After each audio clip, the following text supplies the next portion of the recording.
Hello everyone, आज हम पढ़ेंगे design considerations for hyper media applications. ठीक है कि हाइपर मीडिया एप्लीकेशन को डिज़ाइन करते वक्त आपको क्या क्या बातें ध्यान में रखनी पड़ती हैं। तो हाइपर मीडिया, जैसे हमने पिछली वीडियो में बताया, हाइपर मीडिया क्या है? एक इंफॉर्मेशन मीडियम है जिसमें अलग अलग तरीके के मीडिया जो है उसमें होल्ड होते हैं, चाहे हम वीडियो हो, ऑडियो हो, एटसेट्रा, वो सब उसमें हम क्या कर सकते हैं, एम्बेड कर सकते हैं और उसके थ्रू एक एप्लीकेशन डिज़ाइन कर सकते हैं। ठीक है, तो ये है हमारा हाइपर मीडिया। अब ये है बात कि कौन कौन से डिज़ाइन कंसिडरेशंस हैं, कि क्या क्या बातें ध्यान में रखनी पड़ती हैं जब भी कोई एक हाइपर मीडिया की एप्लीकेशन बनानी हो। ठीक है, तो सबसे पहले ही है determine the type of hyper media application. सबसे पहले सही बात है, आपको क्या देखना पड़ेगा कि आप किस तरीके की हाइपर मीडिया एप्लीकेशन बनाना चाह रहे हो, है ना। क्योंकि जब भी हम कोई भी एप्लीकेशन डिज़ाइन करेंगे तो सबसे पहले तो यही सोचेंगे ना कि किस तरीके की हाइपर मीडिया एप्लीकेशन मुझे डिज़ाइन करनी है। ठीक है, तो अब सपोज़ मैं सोच रही हूँ कि मैं एक बुक्स के लिए, कि बुक्स को स्टोर करना और फिर उसको जो है मतलब ख़रीदने के लिए डिफरेंट टाइप्स ऑफ बुक, इस तरीके की मैं एक हाइपर मीडिया एप्लीकेशन डिज़ाइन करना चाह रही हूँ। ठीक है, तो ये मेरा एग्जाम्पल है। आपकी जो मर्जी, आप जो भी एग्जाम्पल जो है सोच सकते हैं समझने के लिए टॉपिक को, या और उसके लिए हाइपर मीडिया एप्लीकेशन बना सकते हैं। Got it. अब पहला पॉइंट तो क्लियर हो गया ना। अब सेकंड है डिज़ाइन कंसिडरेशन का। हाइपर मीडिया एप्लीकेशन बनाने के लिए ध्यान में रखना पड़ता है स्ट्रक्चरिंग द इंफॉर्मेशन, यानी इंफॉर्मेशन को कैसे स्ट्रक्चर करना है। देखो, जो भी हाइपर मीडिया एप्लीकेशन आप बनाओगे तो हाइपर मीडिया के एप्लीकेशन में क्या होंगे, कंपाउंड ऑब्जेक्ट्स हैं। ठीक है, हाइपर मीडिया एप्लीकेशन जो भी तुम डिज़ाइन कर रहे हो, जैसे सपोज मैं बुक की बता रही हूँ, तो उसमें क्या होंगे, अलग अलग कंपाउंड ऑब्जेक्ट्स होंगे। बहुत सारे ऑब्जेक्ट्स मैं उसमें इकट्ठे करके जो है कंबाइन करूँगी। कंपाउंड ऑब्जेक्ट क्या हो गए, जो मेरे मल्टीमीडिया के ऑब्जेक्ट्स हैं। ठीक है, वही मेरे कंपाउंड ऑब्जेक्ट्स। बुक के लिए है तो बुक की मैंने सपोज एक छोटा सा वीडियो बना के कर दिया, उसका जो है अलग अलग उसके मैंने फ़ोटोग्राफ्स दिखा दिए, प्रीव्यू बना दिया, इस तरीके से। तो ये है मेरा उद्देश्य। ठीक है, तो ये हमारी जो भी कोई हाइपर मीडिया एप्लीकेशन बनाते हैं, या सपोज़ कोई व्हीकल रजिस्ट्रेशन की बना रहा है तो उसमें अलग अलग, जैसे सपोज़ व्हीकल्स होते हैं, कोई स्कूटर हो गया, कोई स्कूटी हो गई, बाइक हो गई, अलग अलग तरीके से कार हो गई, तो हर एक का मॉडल है, उसने हर एक का अपना वीडियो बना के जो है उसका प्रीव्यू अपलोड कर दिया, कि टेस्ट ड्राइव के तरह से उसका वीडियो बना दिया और ऑडियो बना दिया, इमेज सेलेक्ट कर दी इंजन की, अलग अलग पार्ट्स की। तो ये सब क्या है, मल्टीमीडिया ऑब्जेक्ट्स हैं जो मुझे कंबाइन करने हैं। किसमें कंबाइन करने हैं, हाइपर मीडिया एप्लीकेशन में। तो सबसे पहले मैंने ये डिसाइड करा कि मेरी हाइपर मीडिया की एप्लीकेशन क्या होगी। अब उसके लिए मैंने क्या करा, स्ट्रक्चरिंग इंफॉर्मेशन को स्ट्रक्चर करना स्टार्ट कर दिया। तो एक जब भी इंफॉर्मेशन को स्ट्रक्चर करना होता है तो उसमें जो अच्छा इंफॉर्मेशन स्ट्रक्चर तब बनता है, इस सेकंड पॉइंट के बारे में है, जो है स्ट्रक्चरिंग द इंफॉर्मेशन। जब एक अच्छा इंफॉर्मेशन स्ट्रक्चर तब बनता है जब उसमें आप अलग अलग उसको पार्ट्स में क्लासीफाई कर दो। ये सारे कंपाउंड ऑब्जेक्ट्स क्या हो गए, मल्टीमीडिया के ऑब्जेक्ट, ऑडियो वीडियो। ठीक है, तो अब किसी भी हाइपर मीडिया एप्लीकेशन के लिए इंफॉर्मेशन को स्ट्रक्चर करने के लिए मुझे ये ध्यान रखना पड़ता है कि मेरे ऑब्जेक्ट टाइप्स क्या होंगे। ठीक है, और उनके बीच में हायरार्की क्या होगी, यानी रिलेशन क्या होगा। ठीक है, सेकंड है ऑब्जेक्ट की रिप्रेजेंटेशन, मैं किस किस तरीके से अपने ऑब्जेक्ट्स को रिप्रेजेंट करूँगी। थर्ड होगा इन ऑब्जेक्ट का आपस का कनेक्शन, और फोर्थ होगा डिराइव्ड कनेक्शंस, यानी कि एक अगर एक दूसरे से है, दूसरा तीसरे से है, तो पहला तीसरे से कनेक्टेड हुआ। ठीक है, डिराइव कनेक्शन एंड रिप्रेजेंटेशन। तो ये चार चीज़ें मेरे को ध्यान में रखनी पड़ेंगी तभी भी मैं अपनी इंफॉर्मेशन को स्ट्रक्चर करूँगी। ठीक है, तो समझ में आ रही है ना बात। अब देखो ऑब्जेक्ट क्या हो गए, अगर मैंने बुक का एग्जाम्पल लिया तो ऑब्जेक्ट क्या हो गए मेरे अलग अलग। पहली बुक सपोज यहाँ पे मेरे पास कंप्यूटर साइंस की बुक्स हैं, ठीक है, यहाँ पे मेरे पे मैकेनिकल इंजीनियरिंग की बुक्स हैं, यहाँ पे ईसी की है, ठीक है, यहाँ पे सिविल की हैं, तो ये अलग अलग टाइप्स की बुक्स हैं। तो ये क्या है, अब ये तो ऑब्जेक्ट के टाइप्स हैं। अब सीएसई में सपोज एक जावा की है, एक सी की बुक है, एक पाइथन की है, ये अलग अलग क्या है, ऑब्जेक्ट्स हैं, ठीक है। ये ऑब्जेक्ट के टाइप हो गए और ये क्या हो गए, ये हो गई अलग अलग ऑब्जेक्ट्स। यानी हर एक जो बुक है वो क्या है, ऑब्जेक्ट ही तो है। सीएस की बुक है तो जावा की है, सी है की है, पाइथन की है, सी शार्प की है, मल्टीमीडिया एनिमेशन की बुक है। तो ये बुक्स क्या है मेरे लिए, ऑब्जेक्ट की तरह से काम कर रही हैं। तो मैंने पहले ये बताया कि ऑब्जेक्ट के टाइप्स क्या है और हायरार्की क्या होंगी। हायरार्की होगी पहले फर्स्ट ईयर की, सेकंड ईयर की, फिर थर्ड ईयर की। इस तरीके से मैंने उनको ऑर्डर में अपने अकॉर्डिंग जो है वो अरेंज कर दिया, क्योंकि फर्स्ट ईयर में हम बेसिक इन्फॉर्मेशन पढ़ते, सेकंड में थोड़ा और इंटरमीडिएट पे, थर्ड पे थोड़ा एडवांस लेवल पे। गॉट इट ना। और ये क्या हो गए, ऑब्जेक्ट के टाइप्स हैं, ये सारे क्या है मेरे टाइप्स हैं, ठीक है। अब सेकंड है मेरे ऑब्जेक्ट को रिप्रेजेंट कैसे करना है ना, क्योंकि जो हाइपर मीडिया का ऑब्जेक्ट होता है वो एक कंपाउंड ऑब्जेक्ट है, सिंगल ऑब्जेक्ट तो नहीं है, कंपाउंड ऑब्जेक्ट है। उसमें बहुत सारी इंफॉर्मेशन एलिमेंट्स हैं, चाहे डेटा है, चाहे टेक्स्ट ले लो, इमेज ले लो, वीडियो ले लो। तो अभी जितने भी ऑब्जेक्ट्स हैं उनके भी अपने सब ऑब्जेक्ट्स होंगे। तो जो डिज़ाइन मैं बनाऊँ वो इन सब को कंसीडर करते हुए चले, ये मेरे को ध्यान में रखनी पड़ती है ऑब्जेक्ट रिप्रेजेंटेशन करते वक्त, ठीक है।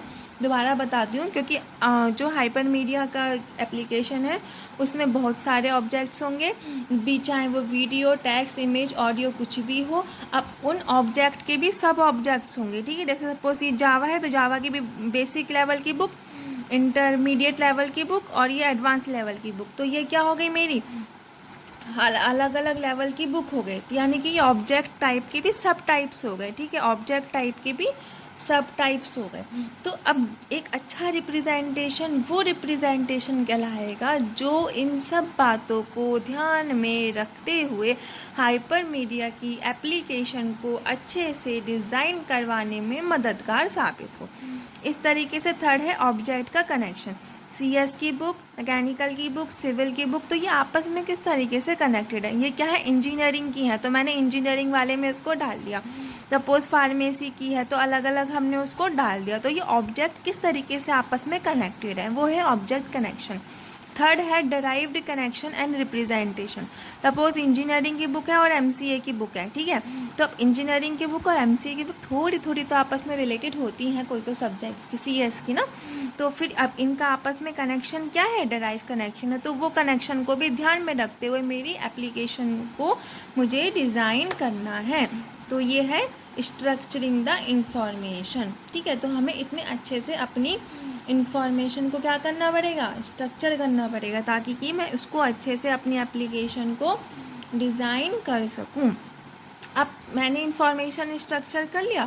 थर्ड क्या है, डिटरमाइन करना the navigation through out the application. अब आपको क्या डिटरमाइन करना है, navigation, navigation through out the application. जो तुमने अपनी एप्लीकेशन बनाई, ठीक है, उसमें नेविगेशन किस किस तरह से होगा, ठीक है। अब मैं बताती हूँ, देखो किस तरीके से होगा। सपोज़ कर लो कि ये आपके पास में कोई ये आपने ऐप बनाई है कि जो बुक्स जो है ख़रीद सकती है। तो सपोज सबसे पहले कहाँ पे, ये आप प्ले बटन पे क्लिक करोगे। मैं ऐसा चाहूँगी, नेविगेशन मेरा इस तरीके से हो, मैं ये चाह रही हूँ, ठीक है। अब यहाँ पे सब कहाँ पे लेके जाए, वो पहले हमको लिस्ट पे लेके जाए। लिस्ट में से हम क्या चूज़ करें कि हमको कौन से स्ट्रीम की बुक चूज़ करनी है। फिर जो भी आप स्ट्रीम क्लिक करो, उसमें अलग अलग स्ट्रीम्स हों, जो भी स्ट्रीम क्लिक करो वो जैसे सपोज़ ये आपकी इंजीनियरिंग की हो गई, ये आपकी जो है फार्मेसी की हो गई, ये आपकी मेडिकल की हो गई, ठीक है। तो मैं चाहती हूँ मेरा नेविगेशन स्ट्रक्चर ऐसा हो कि जो भी मैं स्ट्रीम पे क्लिक करूँ वो उन वाली बुक्स पे लेके जाए, कि इंजीनियरिंग की बुक्स खुल गई या फार्मेसी की खुल गई या मेडिकल की खुल गई। तो ये हो गया। अब मैं और कैसे चाहूँगी कि मेरा नेविगेशन किस तरीके से, नेविगेशन का मतलब क्या हो रहा है कि एक से दूसरे फ्लो पे जाने के लिए एक बहुत ही प्रॉपर स्ट्रक्चर बना रहे और उसमें हमारी सीक्वेंसिंग बहुत अच्छे से बनी रहे, ताकि कि कोई ऐसा ना हो, मिसअंडरस्टैंडिंग ना हो, ठीक है। जैसे आप लोग अमेज़ॉन पे क्या करते हो, शॉपिंग करते हो तो सबसे पहले क्या करते हो, सेलेक्ट करते हो। तो हमने इंजीनियरिंग की बुक्स में से सेलेक्ट कर ली कि हमको सीएस की बुक चाहिए। सीएस की बुक में से फिर वो एक पेज पे लेके जाएगा लिंक के थ्रू, जो जिस भी यहाँ पे हमारे पास सीएस के अलग अलग डिफरेंट बुक्स होंगी। मल्टीमीडिया एनिमेशन की हो गई 1 2 3। अब ये आपकी क्या कहते हैं, सी की हो गई 1 2 3। अब मल्टीमीडिया एनिमेशन की जिस बुक पे क्लिक करूँ वो उस बुक का थोड़ा वीडियो दिखाए, प्रीव्यू, थोड़ा सा उसमें कंटेंट दिखाए, उसकी इमेज दिखाए, उसका टाइटल, ऑथर सब दिखाए। फिर इस पर हमारे पास ऐड टू कार्ट का बटन आए। ऐड टू कार्ट का बटन क्लिक करने के बाद में क्या हो, वो हमारी कार्ट में ऐड हो जाए। फिर वहाँ से कार्ट को रिमूव करने का ऑप्शन भी हो, यहाँ से बैक जाने का ऑप्शन भी हो, जो इस वाले हमारे मेन स्ट्रीम पे लेके जाए, बैक टू मेन स्ट्रीम का ऑप्शन भी हो, है ना। ये सारे ऑप्शन हो। यहाँ से हमारे पास शॉप करने का हो, यहाँ पे हमारे पास कैंसिल करने का भी हो। कैंसिल करने के बाद फिर से वो फ्रंट पेज पे लेके जाए हमको जो है। तो इस तरीके से मेरे को नेविगेशन स्ट्रक्चर चाहिए कि किस तरीके से मैं हाइपर मीडिया एप्लीकेशन को ऐसे डिज़ाइन करूं कि जिसमें मैं डिटरमाइन कर सकूं कि मेरा नेविगेशन एप्लीकेशन के थ्रू कैसा कैसा रहेगा, ठीक है। फोर्थ है methodologies for assessing the information. अब आप ये समझ रहे हो ना कि इसमें क्या है, होमोजिनिटी तो है, यानी जो इन्फॉर्मेशन है हाइपर मीडिया का जो डेटाबेस है, इन्फॉर्मेशन कैसी है, बुक्स की है। तो बुक्स क्या हो गई, एक ही तरीके का तो हो गया ना ऑब्जेक्ट, लेकिन उसमें भी होमोजिनिटी तो है, लेकिन होमोजिनिटी के साथ साथ अलग अलग हेट्रोजिनिटी भी है। यानी कि बुक तो सारी सेम है पर उसमें थोड़ा जो है डिफ्रेंशिएशन है, क्योंकि एक बुक दूसरी बुक की तरह नहीं हो सकती है। जब आपको जब आपने ये सब डिज़ाइन कर लिया नेविगेशन, तो ये क्या था, हमारा पूरा नेविगेशन था। जब आपने ये डिसाइड कर लिया कि आपका नेविगेशन कैसा रहेगा एप्लीकेशन के थ्रू आउट, तो अब आप क्या डिसाइड करोगे। फोर्थ क्या स्टेप है आपका, फोर्थ स्टेप है finding the methodologies for assessing the information. अब आप तरीके देखेंगे कि किस तरीके से आपको इन्फॉर्मेशन को असेस करनी है, ठीक है। तो इन्फॉर्मेशन को असेस करने के लिए same as the navigation system कि यहाँ पे हमारे पास ये वाला जो है बटन्स वगैरह हमारे पास होने चाहिए, जिसके ज़रिए हम क्या कर सकते हैं, इन्फॉर्मेशन को प्रॉपरली असेस करें। डेटाबेस से हमारा लिंक क्या रहेगा, ठीक है। अलग अलग हाइपर लिंक्स सेट करने, अलग अलग हाइपर मीडिया ऑब्जेक्ट्स को आइडेंटिफाई करना। तो वो है कि आप किस तरीके से अपनी इन्फॉर्मेशन को असेस करोगे, उसके लिए आप मेथोडोलॉजीज कंस्ट्रक्ट कर रहे हो। और फिफ्थ लास्ट स्टेप है डिज़ाइनिंग द यूज़र इंटरफेस। आपको यूज़र इंटरफेस डिज़ाइन करना है जिससे कि वो क्या कर सके, जो आपका यूज़र उसको आसानी से क्या कर सके, बहुत ही आसानी से उसको समझ सके, और जो भी आपने हाइपर मीडिया एप्लीकेशन डिज़ाइन करी है वो लाभकारी जो है उसके लिए साबित हो, ठीक है। समझ में आई ना। तो ये हमारे पास में 5 स्टेप्स हैं। जब भी हमको हाइपर मीडिया की एप्लीकेशन को क्या करना पड़ता है, डिज़ाइन करते हैं, तो हम ये बातें क्या करते हैं, ध्यान में रखते हैं। डिज़ाइनिंग द यूज़र इंटरफेस, ठीक है, फर्स्ट से लेकर लास्ट तक। ओके।